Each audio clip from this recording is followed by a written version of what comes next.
Malungkot pong ibinabalita ng GMA Network ang pagpanaw ng aming minamahal na kapuso at kaibigan, si Mike Enriquez. Siya po ay 71 taong gulang. Si Mike po ay halos 2 dekada nating nakasama gabi. 20 taon din siyang naging host ng public affairs program. Next MSAP icon is the legendary main man of the newsroom, Mike Enriquez.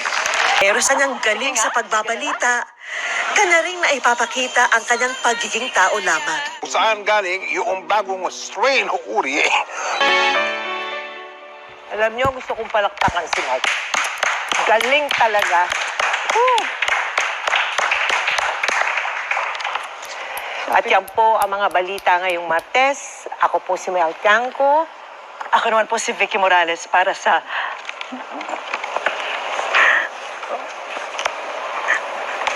mas malaking misyon. Para sa mas malawak na paglilingkod sa bayan, ako po si Emil Sumangil.